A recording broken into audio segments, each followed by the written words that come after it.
I believe things happen for a reason. It's one of those things that no one ever can explain why it happened. But this whole incident, I guess it was meant to be.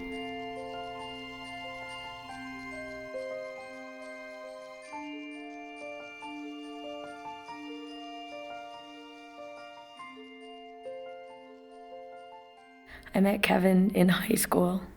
And we got married about 2 years after we met, I guess, or after we started dating. And a couple years after that, I got hired for the Ttc. And about 5 years after I was hired, she got hired for Ttc as well. So it was a good way to start life because we had enough money to buy a house and start raising our family.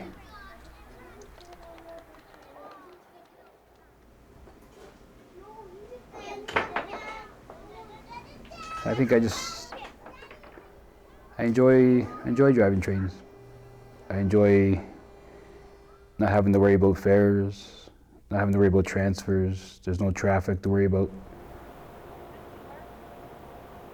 I'm a really relaxed driver. I like sitting back and just thinking of tons of things. Sometimes I sing. It's been fun. Started out as a normal day. I woke up and got ready for work. I left.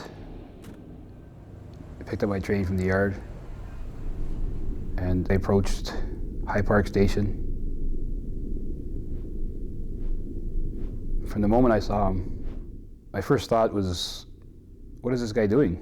Like, is he playing chicken? His body was shaking uncontrollably.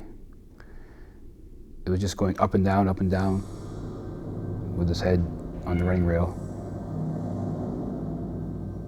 I remember even yelling at him, like, get up, get up, get up. When he looked at me and our eyes met, time just stood still. It felt like driving your car over railroad tracks. That grumbling feeling that you get when you go over the tracks, that's how it felt. And I realized then that I just killed somebody.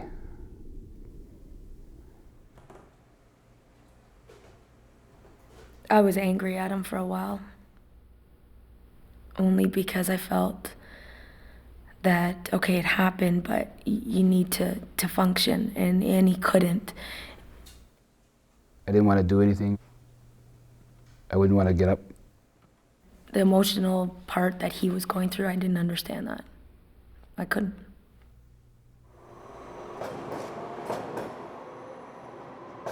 You know, it was beautiful. It was a really nice December morning. So I get to work, get on my train, do my first piece. And driving along, and all of a sudden, before I'm even into Broadview, I'm about 3 feet from the station, and everything stopped. This guy jumps out in front of me, and I didn't want to remember any of this. I didn't want to see it. I didn't want to hear it.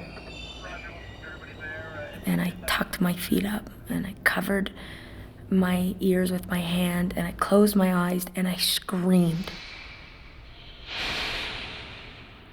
I just remember saying to everybody, my husband just had the suicide.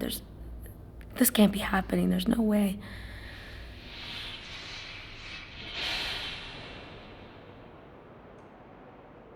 Having to go to bed was probably the scariest thing I ever had to do. But I thought, how do you do that? How do you know that once you just, you were a part of someone's death, how do you go to sleep?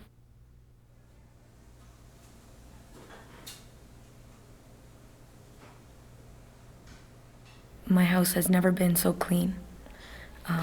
I'd stay up till 3 or 4 o'clock in the morning scrubbing my floors just because I didn't want to sit down and think about what had happened. I didn't want to put the responsibility of me feeling upset onto Kevin. I was back at square one again, and it was tough on me because I was trying to support her and I was still going through my own problems that I had. I tried to deal with it by being as strong as I could, which was probably a mistake, only because it caught up with me. And I broke down. So I began going to treatments once a week at first. And at first it was just talking over what had happened. It took me a long time to break down all those walls, to feel those emotions, to allow myself to feel hurt, to feel sadness because of it. And I did a gradual back to work, so I started wearing my uniform. That was one of the hardest things for me to put on. My uniform felt disgusting, dirty. It was all part of death. And eventually it led to going into the stations. My first time driving into that station, I saw him jump in front of me again. I remember going into Broadview and closing my eyes. I closed and because I could see him. I could see him jumping in front of me all over again.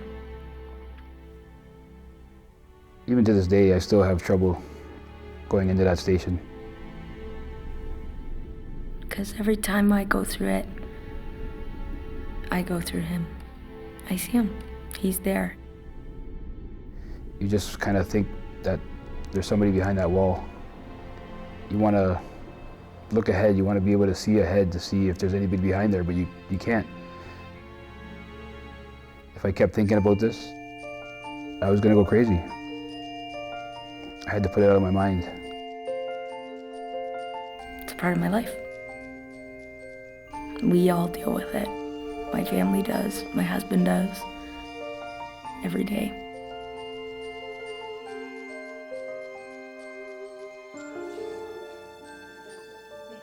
Our kids definitely brought the smiles back on our faces. Kids look at life so simply, and we look at it so complex as adults that if you stop and look at it simply, it makes things easier to deal with. And either I can fight it and try to forget it, or accept it.